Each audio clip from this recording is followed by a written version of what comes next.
The greatest motorcycle racers in the world have come to Vegas to lay it all on the line. It's a full-throttle, high-stakes, two-night battle for the richest purse in Supercross.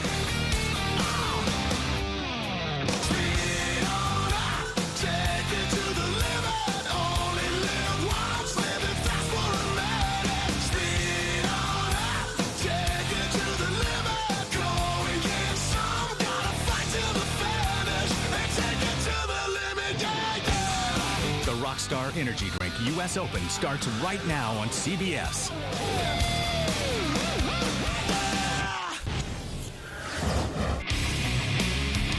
For the 12th consecutive year, Supercross has come to Las Vegas.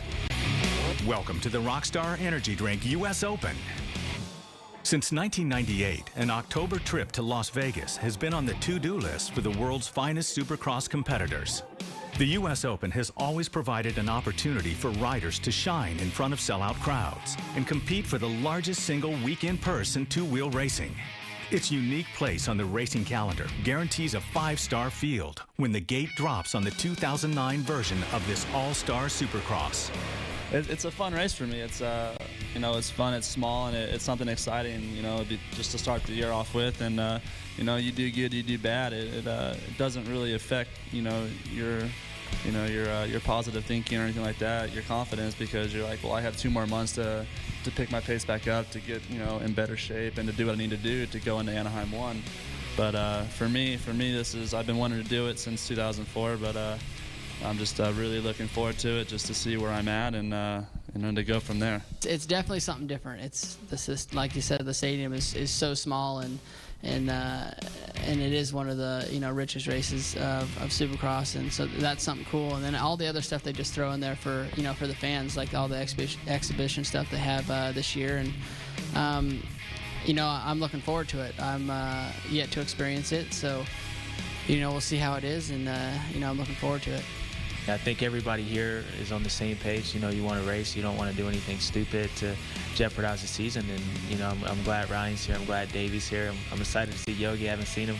I don't think I've ever raced him, so I think that's going to be fun. So it should be a good night. The sport's greatest names have raced on the floor of the Grand Garden Arena with mixed results. The king of Supercross, Jeremy McGrath, never won the Open, but Ricky Carmichael earned 3 Open wins before retiring. The defending race champion has grown up before our eyes at the US Open. James Stewart won the mini race at the MGM in 1999 before capturing 2 wins in the Premier class in 2006 and 2008. All you have to do is wander into the sports book at the MGM to see that Stewart returns to Vegas as the favorite to take home the $100,000 top prize.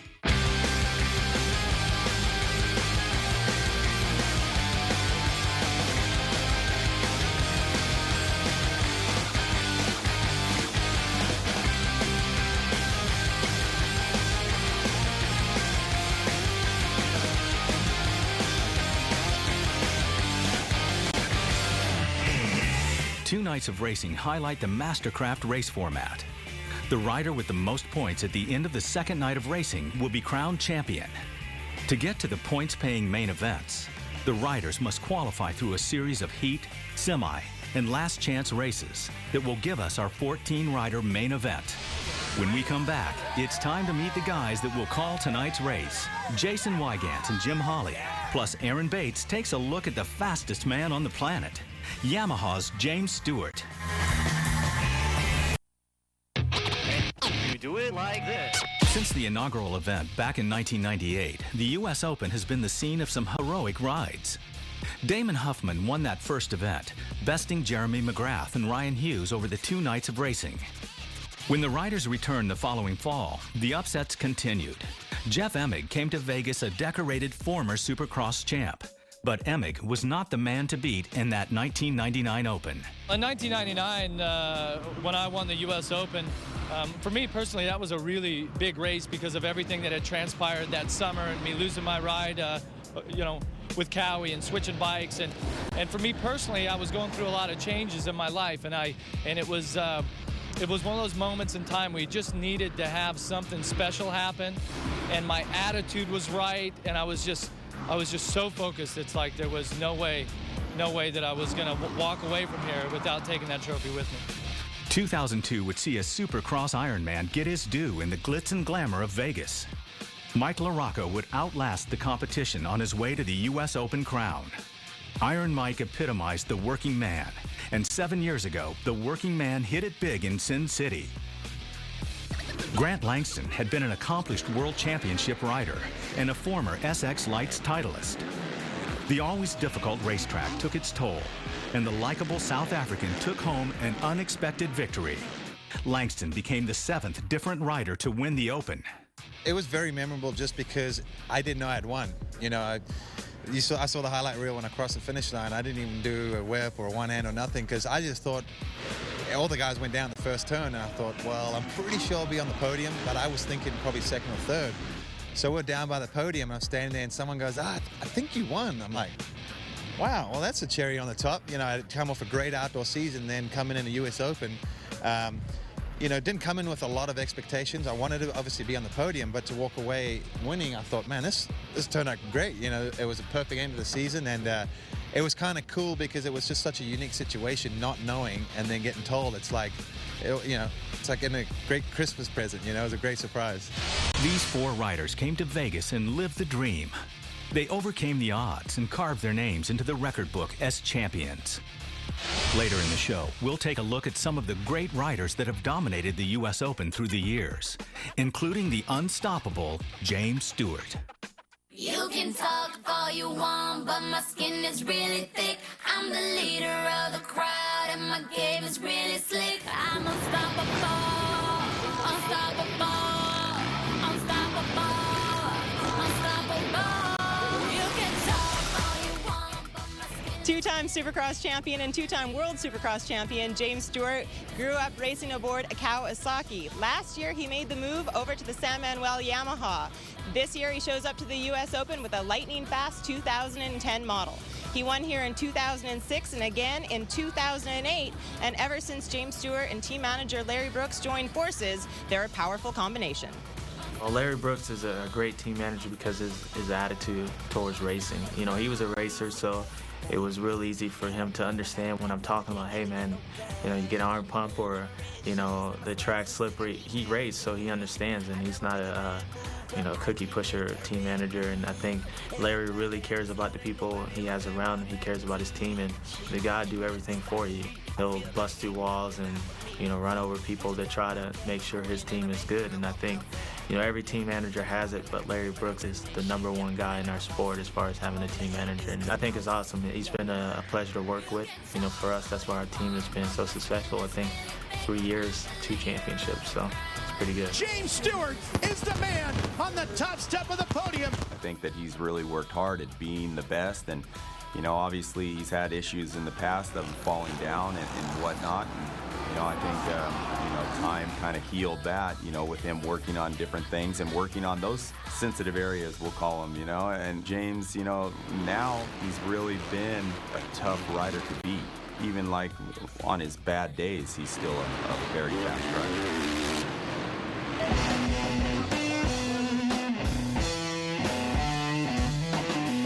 Well, my relationship with my mechanics, I got 2 mechanics, Paul and Oscar.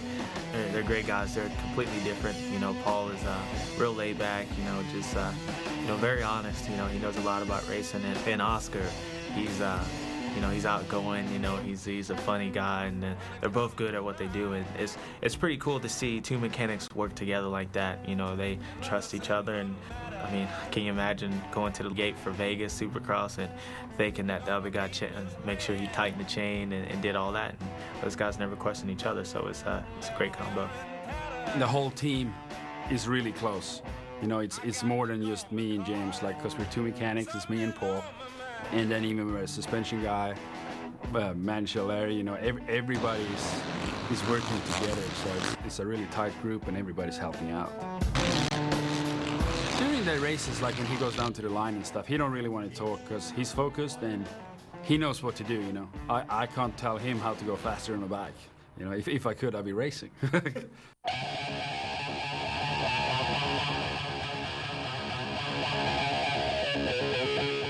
Well, Well, looking back at the 2009 Supercross Championship, I was able to come back from a deficit and win that thing. You know, it was tough and went down to the last race and was able to win it. For me, it was probably the most proudest moment in my career, just because all the controversy and all the rehab of trying to come back, it was really tough for me and, the team and everybody. But so it's number one in our books for sure. Just want to have fun and leave a mark. Even if I retired right now, I think my mark has been left. Bringing, black people in the sport, just open up different avenues. I've done things, like a reality TV show and, commercials and, bringing all these different sponsors in that, nobody's has in the past. And I think right there alone, it's shown what I've gave to the sport, and I think it's only getting bigger.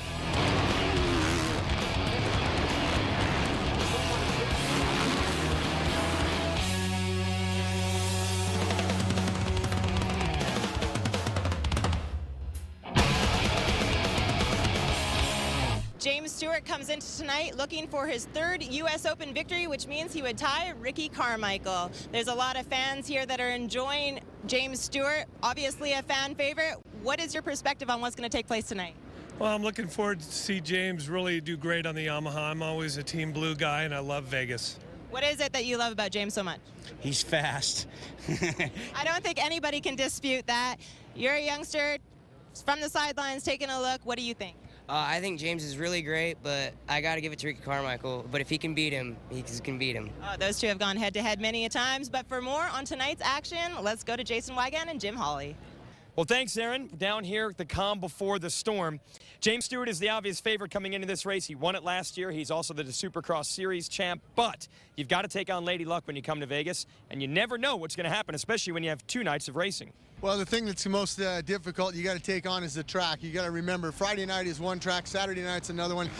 Traditionally here at the US Open, they got to put a lot of water in the track in practice. It's real greasy out there, muddy, hard for the guys to hit some of their lines. But it comes in during that main event. It comes in hard, and I'm talking about a blue groove sometimes in that main event. And Stewart really doesn't even know who he's going to be facing. You never know who's going to show up for this race at the last second, and we do have a late entry who certainly should have the speed to challenge Stewart for some wins. Yeah, you mentioned that guy. It's Ryan Villapoto. I mean, that's the guy that was unexpected to be here. He said, hey, I want to come out here. I want to race. Davey Millsaps, there's another guy. And then one of the guys from Australia, Daniel Reardon. You got to remember that Daniel Reardon comes from Australia. He rides a 450 down in Australia, and their Supercross series down there is a lot like the MGM Grand Garden, tight and physical down there. It's going to get good. And one of the unique elements of this event, every year they change the format, just to mix it up for the fans and for the riders. This year we're going to introduce one-on-one racing, a mechanics challenge, and an additional point for scoring the whole shot. That's 3 additional points beyond just the main event finish on the line, and that can affect where the $100,000 goes at the end of the weekend. Yeah, that's interesting, too, because of the fact that, not only you as a rider, but now your mechanic can help you get 1 point. And, as a rider, you got to go head-to-head against the other guy, and you know what? You got to get that whole shot. So that could play a big factor in, we've seen in the past, and I got to go back a couple years ago, Grant Langston actually won the $100,000. Chad Reed was in line. They had a big crash going in. In the first turn, Timmy Ferry was involved into that. But, we were adding the points up ourselves, and, there was a couple points difference. So that could play a big factor in tonight's racing. So we're going to change the track. We're going to change the format. We're going to change the competitors. But the one thing we won't change, it's Vegas. It's a good time. It's going to be an awesome weekend of racing. Let's get to it. When we return on CBS, highlights from the first night of racing at the MGM. Our cameras take you behind the scenes to the star-studded VIP lounge here at the Rockstar Energy Drink US Open.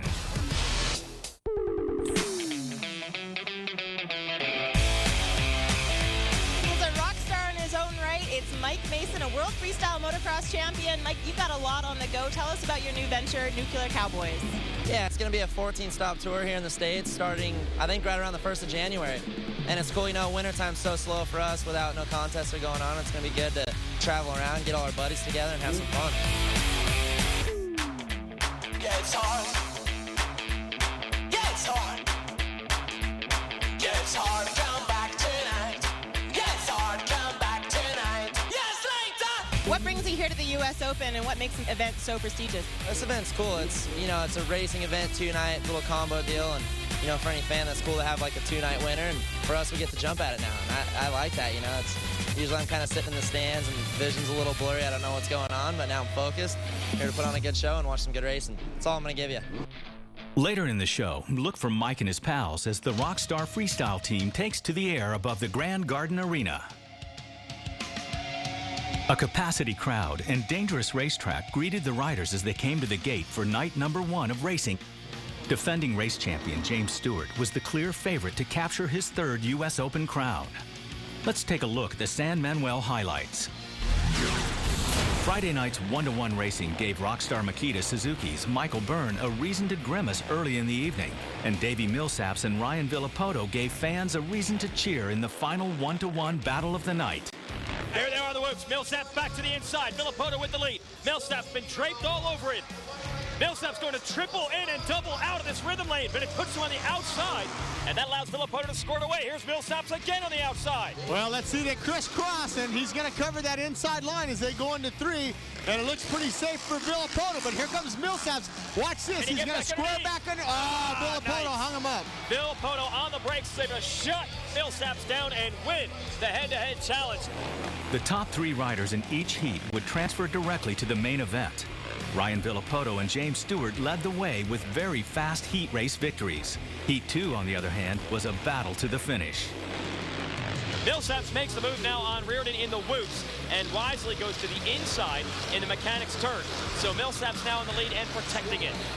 With 9 riders transferred directly into the main event, their mechanics had the opportunity to earn a bonus point with a win in the Motorcycle Mechanics Institute Mechanics Challenge. A successful tire change and getting his bike to the finish proved no problem for Carlos Rivera. This gave his rider Davey Millsaps an extra point going into the first main event of the weekend. 3 semi-races and 2 LCQs awaited the remaining riders, and only the winner would transfer directly to the main. Chris Blows, Christian Craig, and Matt Bonney would win their respective races. But it was Bonney who had to get down and dirty to make the main. Bonney carrying a lot of speed into the whoops, trying to get Davenport. There he goes. He's got it on the inside of turn 10, and finally Bonney makes it. And there's Gerke. Gerke follows up. These guys are going to be glued to each other. Oh, they all bumped night. as they went into that turn number 11 there. He ran into the back of him there, Gerke, and lost a little bit of time. There were only 2 more spots left in the main event. Moto Concepts Yamaha's Matt Gerke would capture the win in the evening's first last chance qualifier. But the final spot in the main would not be decided until the last turn of the last lap in LCQ number 2. Here he goes. Here he goes to the inside. Wade's just going to run it in and push Norfolk out of the way. Nick Wade takes the lead. That's the U.S. Open, and he's going to put it in the main event. When the riders came to the line for the 20-lap main event, all eyes were on defending champion James Stewart. Could Stewart become the 3rd rider to win back-to-back U.S. Open titles? After the board went sideways, the field went to work. Oh, Stewart gets a good jump, but coming away with... Oh, and Hansen off the track in turn 1. Stewart gets the whole shot. And he collects 1 point. Dan Reardon right behind him. Matt Gerke, I told you that inside spot was going to work for Matt Gerke. Right behind Gerke, it is going to be the factory Suzuki rider of Michael Byrne, and then the factory Honda rider of Millsaps. With James Stewart and his Yamaha comfortably out front, the best race on the track was a battle between rookie Christian Craig and 2-time Supercross winner Ryan Villopoto. Villopoto would pressure the young Yamaha rider into a mistake and move his Kawasaki into the top 5. The pass on Craig would be the last positive thing that would happen for Villopoto on this night. What happened to Villopoto? So the last time around, he had trouble. He went to the mechanics area, and now Ryan Villopoto is driving it back to the Kawasaki rig. Behind Stewart, a battle for second raged on. Honda's Davey Millsaps charged up to the back tire of Dan Reardon and made the pass on the Australian rider around the halfway point of the race. At the front of the field, the race belonged to Stewart, who was nearly perfect in capturing the Night 1 victory and marking himself as the frontrunner halfway to his 3rd U.S. Open title. A quick look at the Rockstar results shows Yamaha's James Stewart capturing the Night 1 victory. But look out for Honda's Davey Millsaps. His 2nd place finish puts him in a great position to capture the $100,000 top prize should Stewart falter. Let's go down trackside to Aaron with the winner. It may have been a while while since we've seen James Stewart race, but he definitely has picked up right where he left off. James, this was like a 20-lap sprint. What does it mean for you to come in and do what you did when you've only basically had 2 weeks on your 2010 model? Well, yeah, you know, it just shows how good the motorcycle is. I'm stoked, and it's hard because you really can't see all the great features about it on this track, but, I mean, a 5-month layoff, I didn't see any rust, did you?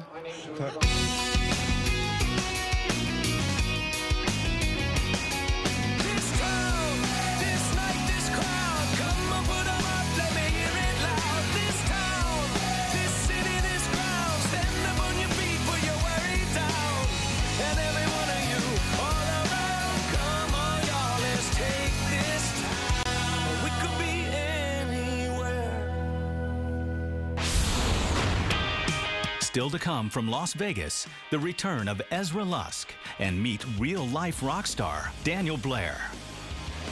The Rockstar Energy Drink US Open will return after this message and a word from your local station.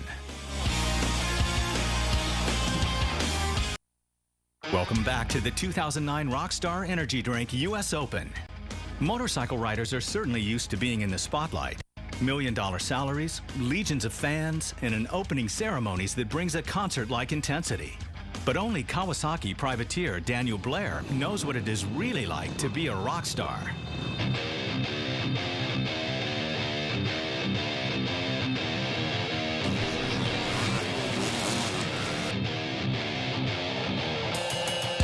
It actually started with my brother. He got hurt when he was about 14 years old, picked up a guitar, started listening to the radio and just kind of playing along, and we never really thought anything of it, and I noticed, like, man, he's getting a little better, and then I remember one day I came out in the garage and he was playing like a really cool riff, and I was like, wow, what song is that? He's like, well, that's mine. I was like, you writing your own stuff now? And then it kind of went from there, and then I've always been kind of like a closet singer, like, you know, I would sing in the shower or in the car when I'm by myself, and my brother knew, obviously, so he was like, let's write some songs just for fun, and we did, and a lot of our friends and family, they all really liked him. They said, you guys need to go in the studio.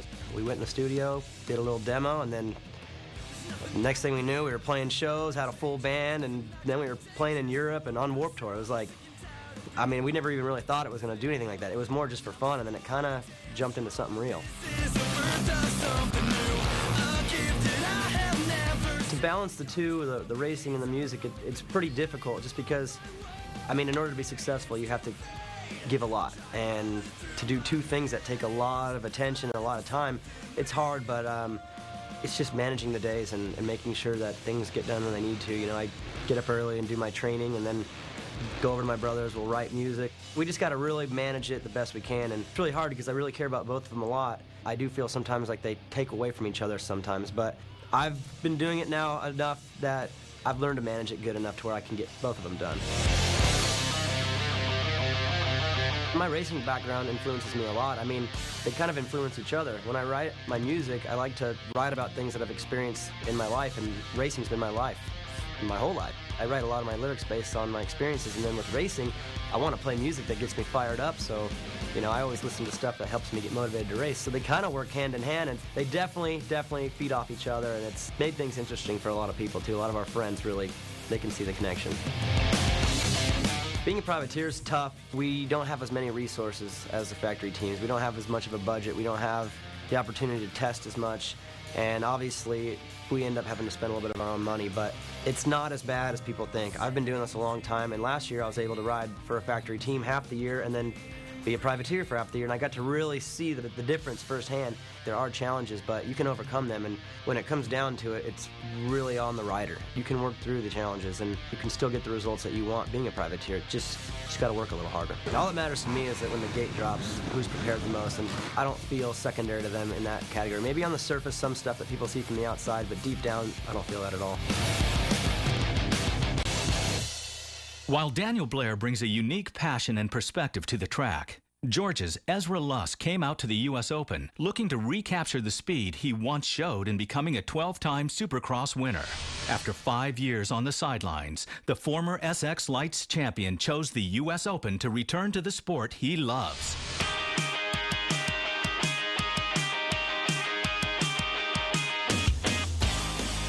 There were several reasons really why. I've had a long year, had a long career up until that point. I had a couple of injuries that year in 2004. One being at Salt Lake City, there at the end of the Supercross season. It took me a good while to heal up from that. And then at the end of that year, my brother got hurt real bad. So we just decided to spend some time with him and have some family time. And that's really why I walked away. I decided to come back now just because, I wanted to. I felt like it was time for me to race again. Really just to see this weekend at the US Open if I want to really go farther with it. And if I feel like I want to go and commit myself to a full year or at least half a year. There was no thought, no moment, no feeling of anything when I wanted to come back. It was just basically just built up over time. A lot of riding, I've never been really one to not want to ride a lot, not want to train and do that kind of stuff because I just do it just for fun. I was riding a lot, training a little bit with some guys back home, and then, the thought that was like, well, maybe if I keep going this route, maybe I should do a race, here or there, and just for fun.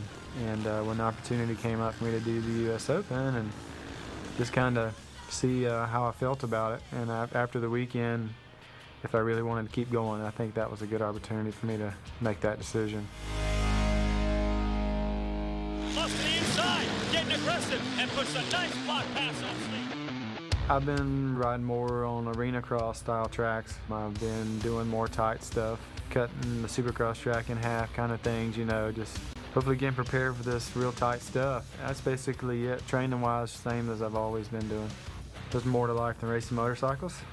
First of all, family's super important, which I knew that and was realizing that there at the end of my racing career to begin with. Things are just a lot more important. A lot of the little stuff just doesn't matter anymore. Just kind of look over things and just realize, that you really blew things out of proportion at points, and just really becoming a man, becoming a husband, becoming a father is huge.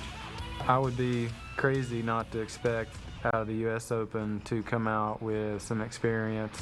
I really want to try to make the main event. Obviously, it's tough. There's a lot of good guys, but I got to get out there and try to get good starts and get into the main event. That's my first goal. And then probably reevaluate it in between the heats and the main event if I'm in there and try to maybe set a different goal.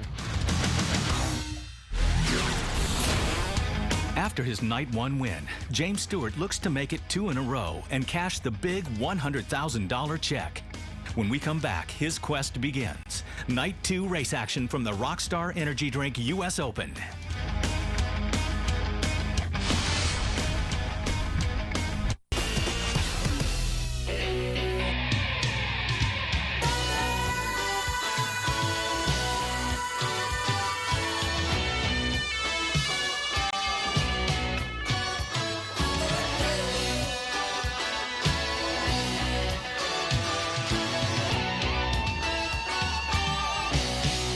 The US Open has long been the most unique event on the Supercross calendar. 2 nights of racing on 2 completely different track designs challenged the world's best dirt bike racers. Rockstar Makita Suzuki's Michael Byrne takes us around the track, from gate drop to checkered flag. Hi guys, I'm Michael Byrne. We're here at the Rockstar Energy Drink US Open. It's Saturday morning. I'm about to check out the track. It's one great thing about this race. Both nights of racing, new track each night, new challenges for the riders. So let's go check it out.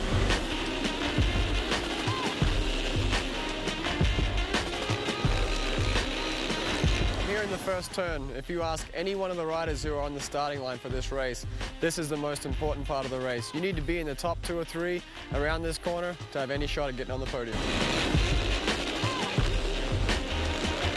This is the whoop section. In my mind, this is a very important place to make up some ground on another rider. The track is so tight, these things get really hard and slick. If you get a good drive, you can make a pass at the end.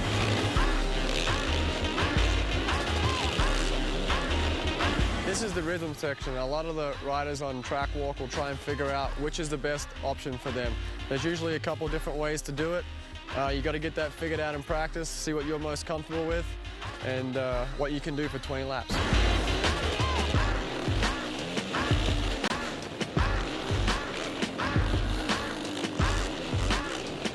Outside the stadium here, you can see there's a big 180 turn. A lot of block passing happens in this turn, but after that, you come back into the tunnel, back into the stadium, It's very, very tight. Maybe only 8-9 feet wide here. It's kind of very hard to pass. You have to just try and stay on single file through here until you get back inside.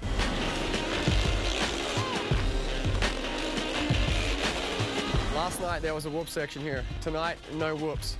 This should open up the track a little bit, make it a little bit faster. Maybe we'll get too wide in here. Should make for a good 20-lap final. Hope you guys enjoy it. The night's racing program once again began with the popular one-to-one racing. The winner of each individual match race would earn 1 point toward their weekend total. It was evident early on that the intensity on night 2 had stepped up a notch. The top 3 riders in each heat would qualify directly to the main event and be eligible to earn an extra point in the Mechanics Challenge. Kawasaki's Ryan Villapoto dominated Heat 1, leading Josh Hansen and Nick Way into the main event. It's been a long time that we've raced Supercross, and I'm sure everybody's looking for a good show with James. Honda's Dan Reardon continued his impressive run at the Open with a Heat 2 victory. But the passionate crowd got a chance to rise to their feet when number 11, Ezra Lusk, made a bid for 3rd place and a direct transfer to the main event. Lusk to the inside, getting aggressive, and puts a nice block pass on Slater. Predictably, Heat 3 was the James Stewart show, but it was not smooth sailing for all of the pre-race favorites. Red Bull Honda's Davey Millsaps had to mount a late charge to earn his way directly into the points-paying main event. Millsap's 3rd place finish also earned his mechanic, Carlos Rivera, a chance to defend his Night 1 victory in the Motorcycle Mechanics Institute Mechanics Challenge. Don't go anywhere. There's still a lot more to come from the 2009 Rockstar Energy Drink US Open.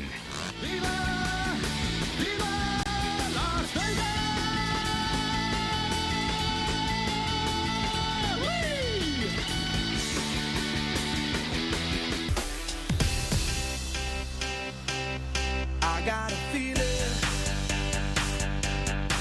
that tonight's gonna be a good night. That tonight's gonna be a good night. That tonight's gonna be a good night. I feel it. That tonight's gonna be a good night. For the riders and teams that have come to Vegas to compete in the Rockstar Energy Drink US Open, there is something thrilling and different about racing in Vegas.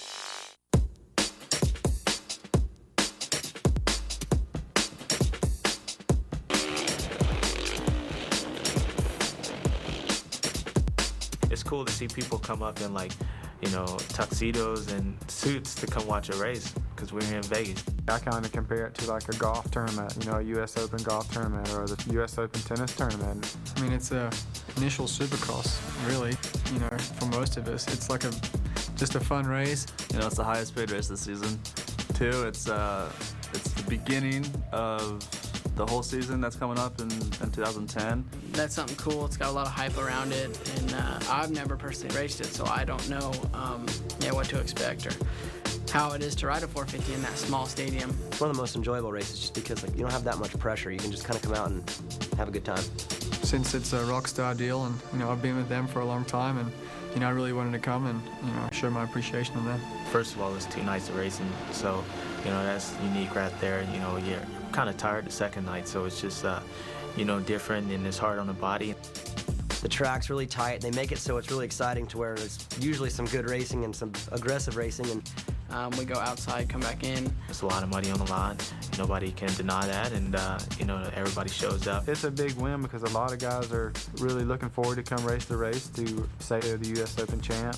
So you can watch the race, win money on your favorite rider, and go gamble on the blackjack table. The last time Kawasaki's Ryan Villapoto raced in Nevada, he defeated James Stewart and Chad Reed in capturing his 2nd career Supercross race victory. No wonder the 3-time Motocross Lights champion decided at the last moment to return from injury and pursue a US Open championship. My body's good. Had some time off, so I'm definitely recovered and ready to start racing. My knee surgery went well and been riding 2 weeks, and everything's good. I'm fresh and ready.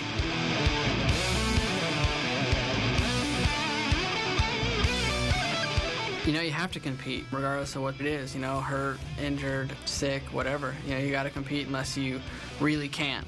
you know, broken bone or other stuff like that. But for me, it was like I was sick, but, you know, I could still ride, and you know, I had to, you know, go out there and at least try, and finally got to a point where it was too bad and, you know, call it for a while. My rookie season was rough at the beginning, and then I turned it around, and you know, I'd gotten sick right there in the middle and missed quite a few races, I think 3 or 4 races, and then came back and won Seattle, my first race back, and then there was only a few races left and won Vegas. So I learned a lot. You know, it was a learning year for me, just figuring out how the class is, racing different people, and racing the 450. The 450 was a big change. Me and Cowie and the team, I think, is, you know, I came up on from 80s all the way up, rode for Mitch, and I think everybody on the team gets along well. I get along well with everybody on the team. They're definitely all team players. They all want to win, and, you know, as well for me, I want to win too. So everything's good. You know, I think they run their team really well. They have great people in it to have things really organized, and it flows really well. Everybody's a team. You know, it's not broke up.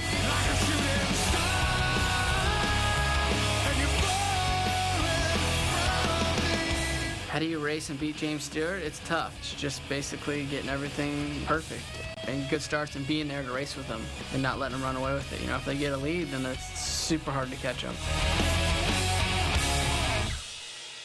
After the riders take the checkered flag of another spectacular US Open, their attention will turn to the 2010 Supercross season. Early races in California once again pepper the schedule. Races in Atlanta, Toronto, and the return to the Dallas area at the new Cowboy Stadium in February and March mark an intriguing mid-season schedule. The series wraps up in May right back here in Las Vegas with the finale at Sam Boyd Stadium. To get your tickets to any of the Supercross events, go to www.supercrossonline.com. Still to come, full coverage of the main event. But up next, Aaron talks with Motocross of Nations champion Ryan Dungey when the Rockstar Energy Drink US Open returns on CBS.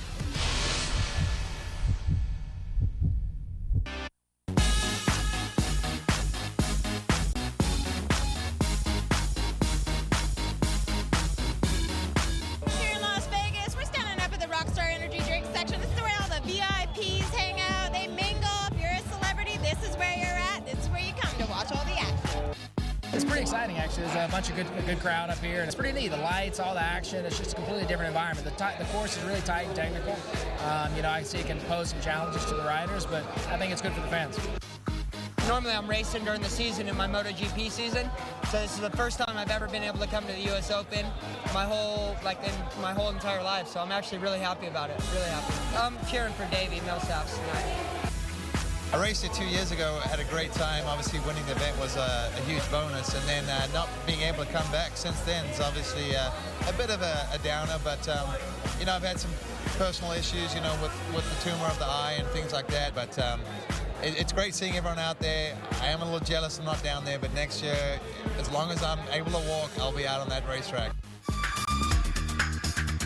The future of Supercross was on display in the Alpine Stars 85cc class. These mighty mites put on quite a show. 12 amateur champions diced it out on the same track their pro heroes were running. Oregon's Chris Aldridge edged Florida's Adam Cianciarillo for the overall title. It won't be long until we see these very talented riders pushing James Stewart for victories at the MGM. Another bonus point was on the line when the top 9 qualifiers from the heats lined up for the Motorcycle Mechanics Institute Mechanics Challenge. Matt Jory earned his rider Chris Blows the extra bonus point by changing his tire and getting to the finish line first.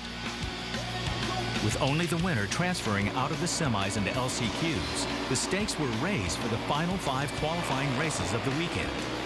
Yamaha privateer Tyler Bowers took Semi 1 in pretty easy fashion, but Semi 2 would come right down to the end before Team Faith Yamaha's Kevin Johnson would edge Cole Siebler and Matt Gerke for the win. The third and final semi of the night was perhaps the best race of the weekend. Here's the pass. It's coming. Watch this. Into the first turn. There it is. And he knocked him down. Beautiful. Most of the field would not make it out of the third turn in the first LCQ. That suited Oregon's Tiger Lacey just fine, as he easily qualified for the main event. The second LCQ was the final chance to earn a spot in the main. Both Gerke and Bonnie would go to the mat to see who would qualify. Watch out for Bonnie. Bonnie's right behind him. Last turn. Bonnie drives it. Oh, my God! What an incredible race! The field is finally set for the main event. 14 riders with one dream of taking the checkered flag and the big prize here in Vegas. In 2008, rockstar Makita Suzuki rider Ryan Dungey earned a podium finish in his first appearance in the Premier Class at the US Open. Dungey hoped to compete again in 2009, but sustained a practice injury last month. Despite riding hurt, the 19-year-old became the latest American rider to capture the Peter Chamberlain Trophy as Motocross of Nations champion.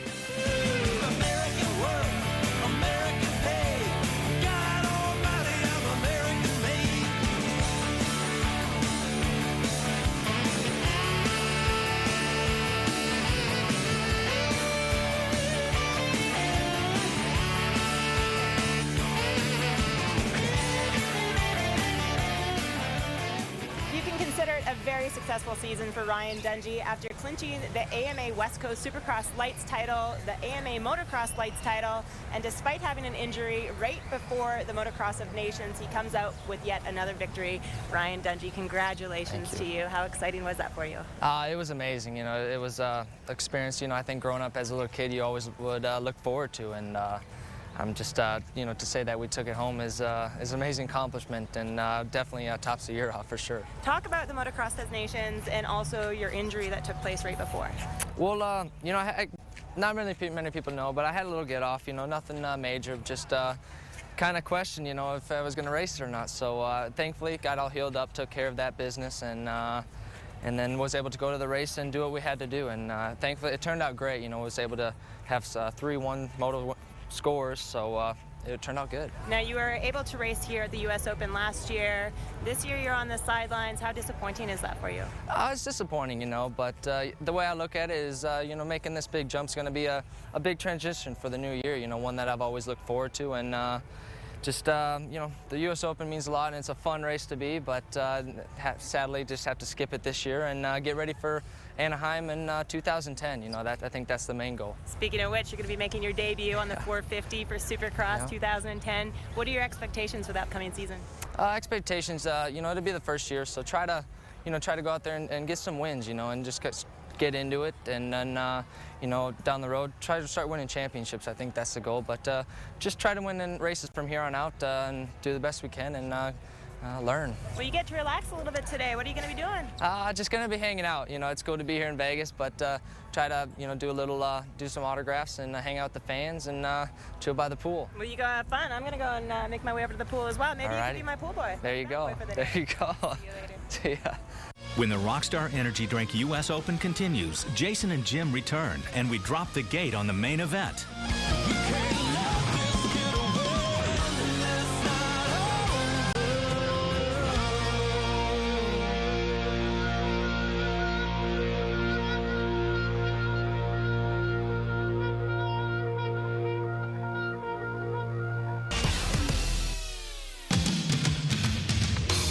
Welcome back to the Grand Garden Arena and the 12th annual Rockstar Energy Drink US Open. You can trace the previous 11 titles to 3 men. It's no surprise these 3 riders have defined the past decade of Supercross in America. Ricky Carmichael leads all riders with 3 US Open titles. RC earned back-to-back championships in 2000 and 2001 while riding for Honda. The GOAT raced his way to title number 3 in 2005 for Suzuki. Chad Reed captured back-to-back victories at the MGM in 2003 and 2004 on his Yamaha. And James Stewart has earned 2 victories in the last 3 years here at the US Open, riding for Kawasaki in 2006 and Yamaha in 2008. These 3 riders are among the greatest Supercross has ever seen. Amid the bright lights and screaming crowd, they rose to the top of the sport and are now an indelible part of the US Open history.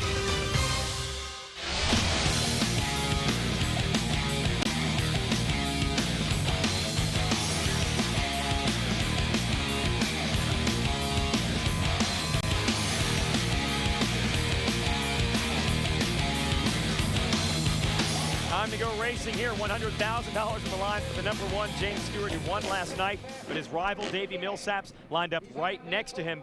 Millsaps needs to try to edge Stewart out going into turn 1 and push Stewart back. Let's check out this Rockstar starting grid. These are the riders that are going to do battle. Stewart, the favorite. Look at the man perched on the inside, Ryan Villapoto. Not a factor in the overall. He had a bad night last night, but he has the speed to compete. For more, let's go down to Aaron with a pre-race report. The Australian rider of number 122 of Dan Reardon raced his very first race here in America at the US Open back in 2007. Well, as Lady Luck would have it, he actually took home his very first podium last night, right back here, taking home a third place finish. He said racing here in this tight environment is exactly what he was used to growing up in Australia. In fact, his dad made a 17-hour trek all the way over from Australia to support him this weekend. It looks as though the support paid off last night. We'll see if it continues as soon as this main event gate drops. That pretty much says it all. It's time for the main event. I like Villapoto on the inside. Now, they did a parade lap a few minutes ago, and Villapoto rocketed out of the gate. A lot of guys choose to roll around in the parade lap. He charged. Villapoto looked determined. Well, it is a good spot if you get that jump. Remember, last night, Josh Hansen had that same spot. He didn't get the jump. He got pinched out. He hit the tough block and went down. But, you know, anything can happen in Villapoto. He's next to, you see right to the right of him, that's going to be Millsaps, and then you saw James Stewart. And then you see the Rockstar gal. Yeah, they've got to take the focus off of her and look at the 30-second card above her head. When that turns sideways, the revs will begin to climb, and then they'll drop the gate here at the MGM Grand with $100,000 on the line. Very important for Daniel Reardon to try because he's close in the points. Remember, you get a point for that hole shot. If he can get that, that's going to put him a little bit closer to Davey Millsaps. We'll have to see. The sign sideways now. Here we go. The MGM Grand Garden. It's going to get good. James Stewart won last night. Can he repeat tonight? He wheelies out of the gate. Gonna get edged out. Reardon gonna lead them into the first turn. A nice jump for Reardon, and he closed the door. He crosses the stripe. He gets 1 point. Villapoto gonna go early after Reardon, and he tried to make a pass right there, but he just says it's too early in the race. But he actually did. He didn't touch him, but he made the pass, and now he's gonna try to check out. He's gonna redeem himself from last night. He caught a tough block, bent the shift around, couldn't finish the race. But Daniel Reardon put himself in a good position. Stewart, now you see, in that third spot, when he rounded just before he went into the whoops, he was in about 6th spot. He passed 3 guys going through the whoops. Yeah, that's unbelievable. Stewart up to 3rd. He needs to hustle because Villapoto is already beginning to pull away a bit from Reardon, and you saw Millsaps was back there getting tangled up with a couple riders. He is able to move up to the number 5 spot. So they got Stewart in a sandwich right now, and this track is so hard to pass on. You notice Stewart going to the far left-hand side. Everybody else going to the far right-hand side. That's because he does not want to get collected up. If Reardon makes a mistake and crosses in front of him, it could take out Stewart's front wheel. Oh, he's close, though. Yeah, he's trying to pick away right now. He's not following. And remember, this was the same scenario with Chad Reed last year here. He was following Chad Reed, made the mistake landing on the tough block. He doesn't want it. It's tight here. It's not like a normal Supercross where you got a lot of room out there. Yeah, there's no room for error, and that means the pressure Stewart's applying to Reardon, I think it'd be a good thing if Reardon makes a mistake, but there might not be room for Stewart to get by. Villapoto wants to take advantage of this and pull away, and you see Millsaps not too far back there as well. No, and Stewart, he's still got a little bit of time. He might try to force issue. There's that left-hand side. Like I said, it might pay off for him. He's being awful nice to Reardon when he goes in there, but he's trying to. There's that quad into that section there. He comes out. It's a double. They seat hop and do the triple as they make that left-hander. Now they enter into the whoops. They're going to skip on top, and let's see. Reardon was in his way. He couldn't quad just that quite section there before the right-hander up over the finish line now. So Villapoto really putting the hammer down, getting away from these guys. Now they're in the back. How long does Stewart wait until he gets real aggressive and stops being nice to Reardon? Well, the thing about it is this is that battle for 2nd spot now, and you mentioned Villapoto checking out. Remember, Villapoto's only been on that bike for 2 weeks since that knee surgery, so Stewart's probably thinking, well, I don't know if he's got a good hard 20 laps in him. Woo! Look at Stewart in the whoops. Unbelievable, and he runs into Reardon. Now, I guess he didn't want to wait much longer. He's going to get aggressive. He's going to try it again to the outside. Well, and see how he squared it off underneath there. He's just trying to put himself in that position. That was what we call a little love tap. He didn't really go in there and slam him like we've seen earlier in those last There's that races. quad. Stewart quadding into this turn 6, now to the finish line, and he goes underneath Reardon and gets to the corner first. That was it. Stewart waited about 4 laps and said, I got to go. Villapoto's checking out. Now Reardon's going to see the kind of speed that Stewart really has under the hood. Well, here's the thing with Reardon now. He's got to try to stay with James Stewart because remember, right now he's sitting in the position to take second overall, and that's a big jump in the money. It's $20,000 for third overall. It's $35,000 for second, so he needs to try to stay with Stewart. But look at Villopoto. He's got a big lead right now. He just needs to ride his race and see if number one can catch him. All right, two different battles to watch. You got Villopoto leading Stewart. Can Stewart close in on him? You got Millsaps in fourth, trying to catch Reardon to see who'll be second for the weekend. Oh, Stewart making mistakes. Just looks better and better for Ryan Villopoto. Stewart's got to regroup. Well, sometimes, you know, you'll see James clear that thing cleanly, or you'll see him kind of case it. And when he cases, it's not too bad. He's actually scrubbing a little speed off so he can make that right-hand turn. All right, there's Villopoto. Does he have endurance? Is he strong enough to hold Stewart at bay for 20 laps? He sure looks good right now. Hard to believe this guy's coming back from reconstructed knee surgery. The way he's riding, it's like he never left. Look at that, perfect tripling in this corner. Now it's going to be a right. Oh, gets a little sideways there, but just like Stewart, a perfect recovery. Can Ryan Villopoto keep it going? Can he hold Stewart off? Stay with us here on CBS.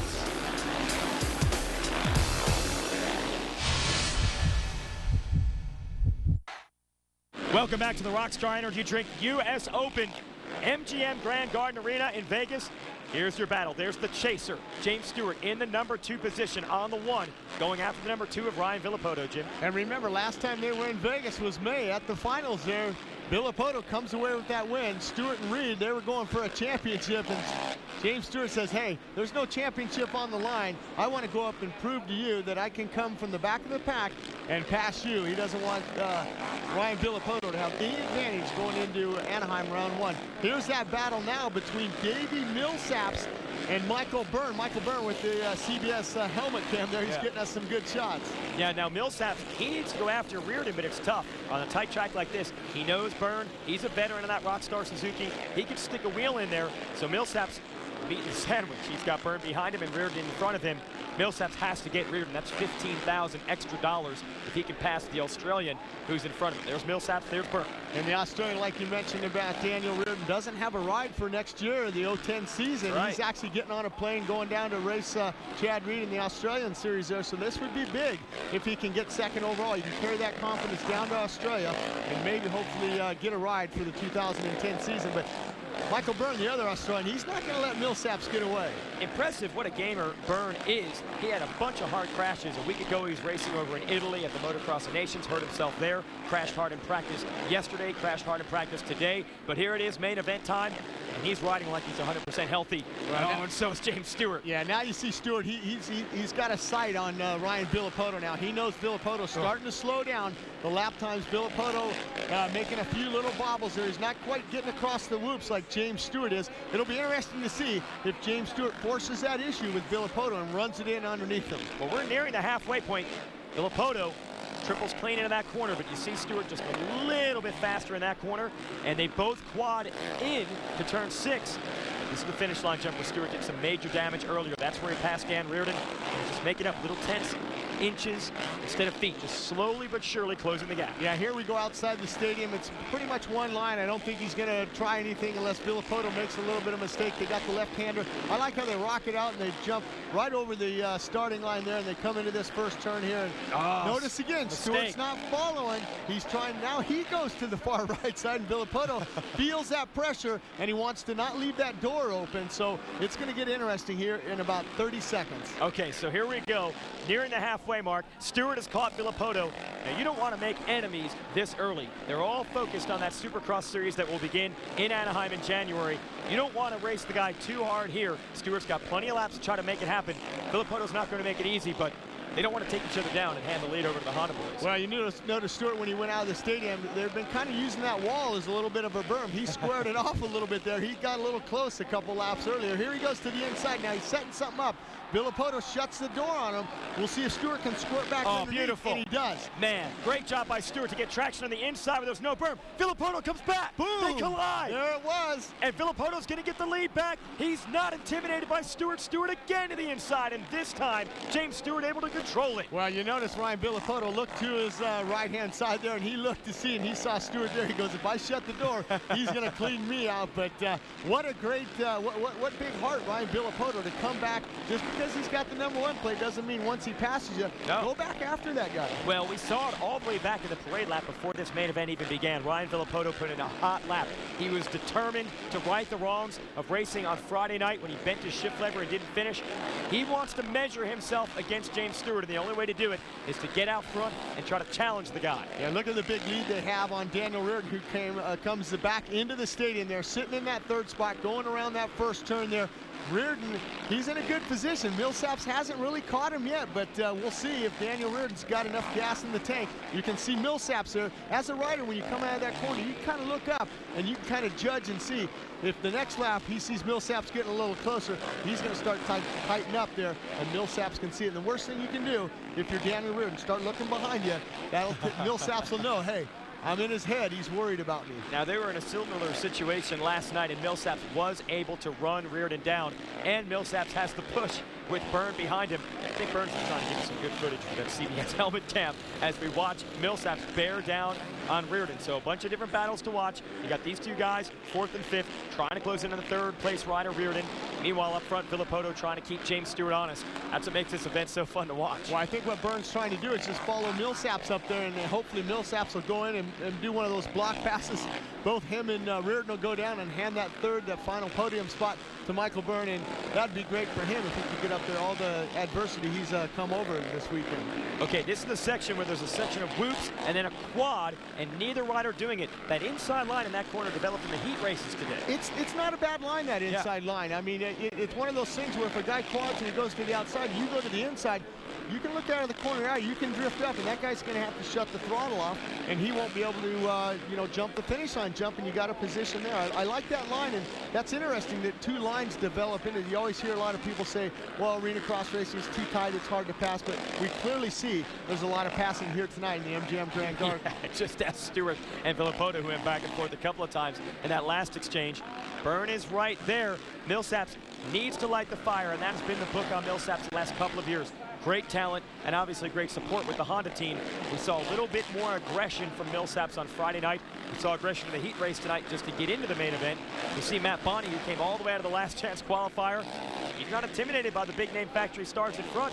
He wants to run with Byrne. He does, and what a way for him to get into that main event. Him in that last chance race, him and Gerke coming together. What a wild finish that was. Yeah. And he put in a good ride last night also. That's the top privateer from last year in the Supercross Series. And he's got Rockstar backing too, so you know he's got a lot of people cheering for him up in the VIP area. Wanting to see Matt Bonney, big tall kid out of Florida, put it to the factory riders. So the tall guys have an advantage in those whoop sections. And he's taking that whoop section a little bit differently. He's jumping into it as opposed to skimming across the top of him. It's probably starting to get cupped out there, and that's the most comfortable way he feels like getting across. You know how hard it is to seat hop the triple like that? If anybody's been on a motorcycle, it's pretty hard to just commit and do that. Well, what's difficult on this track, it's so much smaller and tighter than typical Supercross track. You don't have running room. Here's a battle. Tyler Bowers, one of the young riders on the circuit, and one of the old guys, Ezra Lusk, makes the pass. And that's that turn that I said. If you go to the outside and you can go to the inside like Ezra's got a lot of experience there, and he put a block pass on Bowers. And look, the key is Bowers could not do that finish line jump, and now Ezra's got a little bit of breathing room. He doesn't have to worry about retaliation from Tyler Bowers, and he can focus in on the number 27, Nick Way. What a great ride for Ezra Lusk. What a great story. Hasn't been on a motorcycle in a while. He's been riding but not racing, and he come here last night. He rode a little bit tight. Tonight the key was in the qualifying, he qualified in 5th fastest, so that helped him in those heat races get that good start. Look at Ezra, he's got great form, seat hops, and he's having fun out there. I bet he's got an ear-to-ear grin right now. Unbelievable. He's a completely different rider than he was last night. He's shaking off the rust, and now he's going after Nick Way. These guys used to battle back in the day. Nick Way's still here, and Ezra Yogi Lusk is back and rubbing tires. And look at Way, he's got to ride defensive, protect those inside lines. He knows Lusk is going to have a spot picked out. Look at Lusk using different lines. No one's been using an inside line there. Lusk, he's been studying while he was away from the watch track. Lusk. See, he's kind of going into that spot. When you go into there, you see bump that tough block there. Nick Way starting to dance a little bit, going through the whoops. You got to remember, the shocks are starting to get hot. Tires are starting to wear out now, and we'll see if Ezra Lusk can get a beat on Nick Way here. Unbelievable what Ezra Lusk has been able to do. Turn back the clock. He's 34 years old, but he has not raced in 5 years. Last night was a struggle. I think a lot of people were thinking, well, hey, it was nice that he tried. but no longer do you have to give him any kind of an excuse. He is riding just as well as the guys up in the front of the pack.